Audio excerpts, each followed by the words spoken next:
When people look at me in a chair, most of the time, they have no idea what I'm capable of. They come with all these assumptions and these preconceived notions on what I can and can't do. So I think more and more people think of a veteran and they think of someone that's broken. Well, some of us may be physically broken, but I promise you we're not broken. When I was working as a physical therapist at Craig Hospital, which is a spinal cord traumatic brain injury center in Inglewood, Colorado, started thinking it would be fun to take some of my patients in the water and get them on scuba. Really hadn't been done before, and what we discovered right away is how liberating diving was and how it enabled them to become more independent. The benefits to the people with disabilities in diving is the lack of gravity. It's put them in an environment that allows their muscles that may not work or work as well as they do on dry land to possibly function. It's allowed them to get from point A to point B without the use of a wheelchair or prosthetic device or on someone to get them there. And I think there's the psyche. The benefit of the psyche is what is huge. So along comes Brett Seymour. Brett Seymour with the National Park Service, and Brett had this epiphany of utilizing these veterans with disabilities who now have training to work, to do something, to have a mission. Now we fast forward to this amazing opportunity to be able to take a select couple of veterans with disabilities and bring them to Hawaii to do a mission on the USS Arizona. And the next phone call I got was from the Pacific Historic Parks. She said, we love what you guys are doing. We're all behind you, and we want to fund this trip. You don't get those phone calls every day. So we had two veterans out here.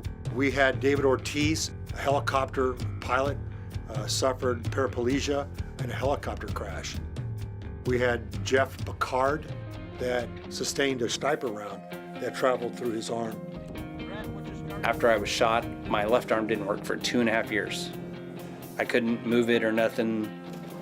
One day in physical therapy, my fingertip moved.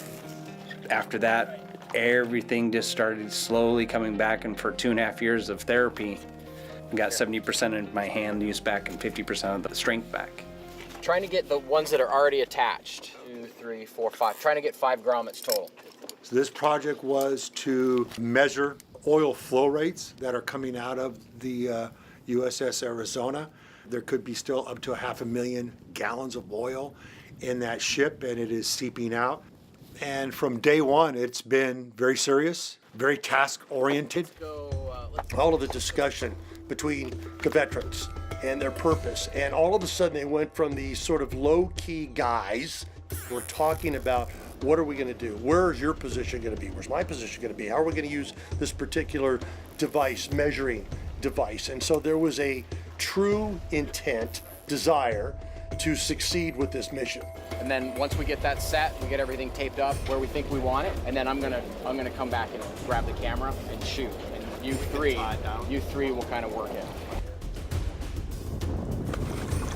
We were deploying tarps and tents to capture that oil and try to determine how much of it is coming out, to try to determine possibly how much is still left on the ship when it first went down in 1941. Right outside the Admiral's cabin, you can see a pipe comes out and then turns 90 degrees, just above the gunnel line. So that was the chimney.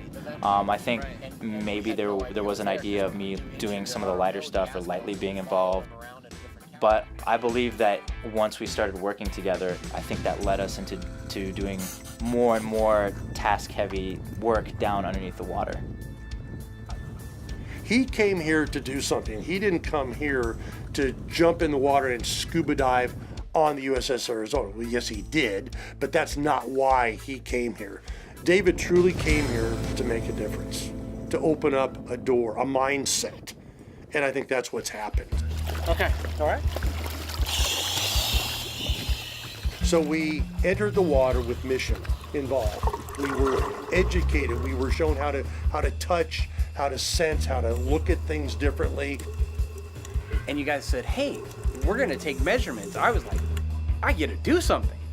I was excited because I love being tasked.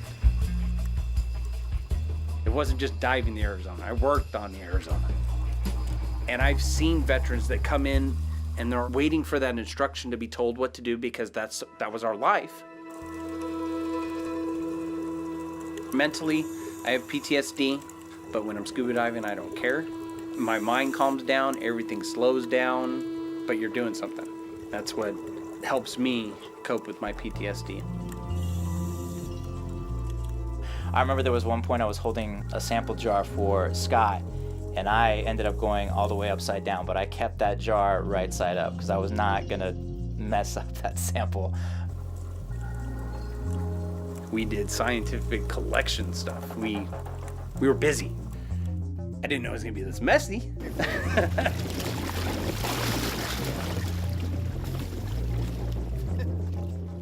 When you see the oil underwater, it's almost beautiful in a way because it's a perfect sphere and it's jet black. And it almost seems suspended for a second.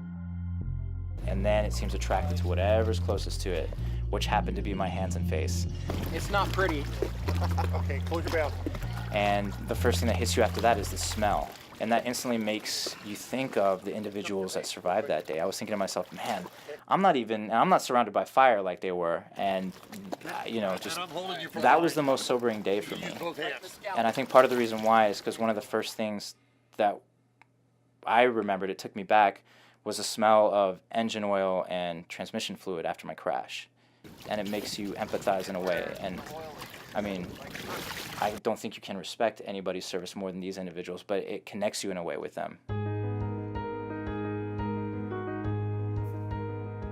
Coming here for the first time and being here and being able to experience the history and finding my great uncle's names on the wall, it's just overwhelming.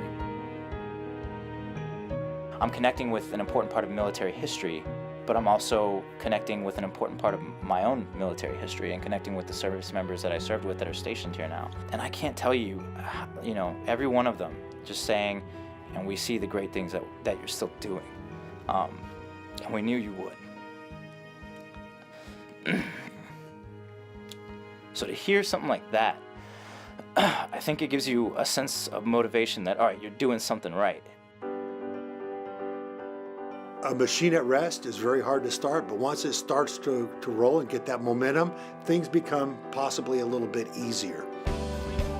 We always have the best adventures. We did. This is fun. The biggest value of our partnership with the national parks is that it is task-oriented. It gives somebody something to do while they're diving. And veterans can now join the national parks as volunteers. I believe you guys call it VIPs. Steve's over there with the tarp. In order for partnerships like this to exist, you have to have organizations like Pacific Historic Parks. It could not have happened without their funding. So I am beyond grateful for them, and I know I speak for Waves and everybody else and the veterans. Finding the Waves project and then being able to work with the National Park Service to feel purpose again. That's why I keep coming back. That's why I always bother Steve, and I love seeing you guys and being able to do things that, to me, help me out more than anything else. That's why I appreciate you guys.